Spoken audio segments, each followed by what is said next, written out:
Les amis, salut, coucou et bienvenue sur cette série des mini-webinaires. Donc c'est Gabriel et aujourd'hui nous allons explorer un sujet fondamental pour tout dirigeant, entrepreneur ou professionnel engagé, c'est comment éviter l'épuisement émotionnel. Dans toutes vos fonctions, vous êtes constamment sollicité, vous êtes constamment confronté à des décisions importantes, à des imprévus et des interactions qui parfois peuvent être difficiles. Alors sans stratégie, toutes ces sollicitations, elles peuvent s'accumuler et conduire à un épuisement invisible mais très réel qui impacte toutes vos performances, vos relations et même votre bien-être, un peu une bombe à retardement, quoi. Alors pour commencer, il est très important de comprendre que l'épuisement émotionnel n'apparaît pas du jour au lendemain. Il résulte très souvent d'une accumulation de stress, de surcharge émotionnelle et d'un manque de récupération. Il va se manifester par de la fatigue, par de la perte de motivation, des irritations beaucoup plus fréquentes que d'habitude, des difficultés de concentration et parfois même un sentiment de découragement. Donc, ignorer tous ces signaux ne fait qu'aggraver la situation. Pourquoi? Parce que votre cerveau et vos émotions envoient constamment des messages sur vos limites. La première étape pour éviter cet épuisement va consister à identifier vos sources de fatigue émotionnelle. Posez-vous les questions suivantes. Quelle situation me stresse le plus? Quelle interaction me draine? Quels aspects de mon travail m'épuisent sans que je m'en rende compte? En identifiant clairement ces facteurs, bien sûr il y a d'autres questions, vous pouvez commencer à agir pour les réduire ou bien pour les gérer. Ensuite, il est essentiel pour vous de prévoir des moments de récupération réguliers. Beaucoup trop de dirigeants pensent que le travail constant est synonyme de performance, de réussite, mais la science montre le contraire. Le cerveau a besoin de pause pour régénérer son énergie cognitive et émotionnelle. Ces moments, eh bien, ils peuvent être très simples. Une marche en plein air, quelques minutes de respiration consciente, même parfois un moment de silence loin de tous les écrans, loin de tous les claviers. L'important pour vous est de créer des rituels quotidiens qui permettent à votre cerveau de se reposer et de retrouver toute sa clarté. La gestion de votre charge mentale est également un levier puissant pour vous. Trop souvent, nous accumulons les tâches, les idées, les responsabilités dans notre esprit. On accumule ce qui va augmenter le stress et qui va épuiser votre énergie émotionnelle.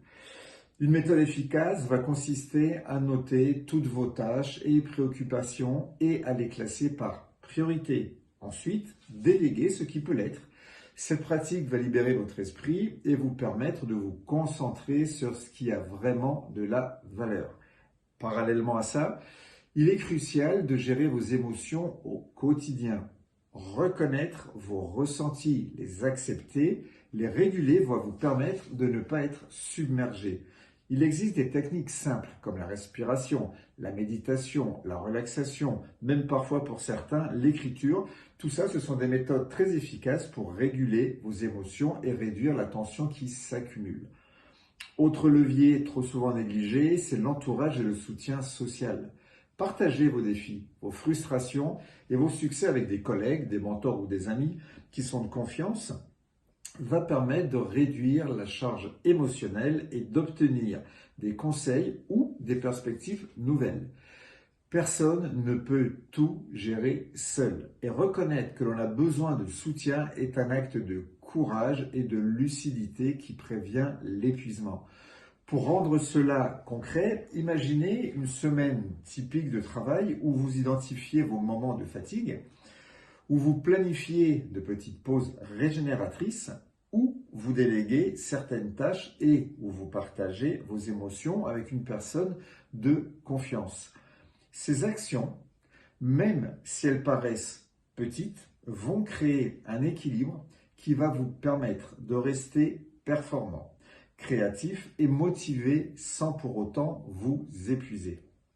Un exercice pratique que vous pouvez appliquer dès maintenant consiste à choisir 3 actions pour préserver votre énergie émotionnelle. Par exemple, Mettez en place une pause de 10 minutes, pas plus, chaque matin.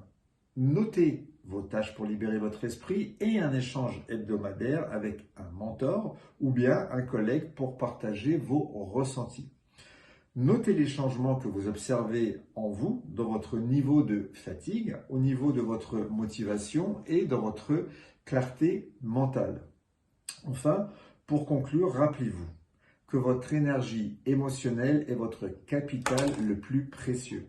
Préserver cette énergie n'est pas un luxe, c'est une nécessité pour agir avec clarté, courage et efficacité et surtout pour durer. Appliquez les stratégies de récupération, de gestion de charge mentale, de régulation des émotions et de soutien social et vous allez voir. Votre capacité à avancer et à décider va s'améliorer considérablement. L'épuisement émotionnel peut être évité si vous prenez soin de vous au quotidien avec constante et conscience. Voilà, ça me rappelle une discussion que j'avais eue une fois avec une personne qui m'a marqué énormément professionnellement. Ça n'a duré que un peu moins d'une heure, mais c'était extraordinaire pour moi. C'est un échange que j'ai eu la chance, l'honneur et le privilège d'avoir en tête-à-tête avec Bernard Tapie, qui me disait, avec son franc-parler, mais écoute Gabriel, tu penses que moi je suis compétent dans tous les domaines? Mais pas du tout, mais pas du tout. Par contre, là où je ne suis pas bon, eh bien je paye des personnes qui sont excellentes pour faire ce boulot que je ne sais pas faire. Voilà, je crois qu'il avait tout dit, je crois qu'il avait tout compris.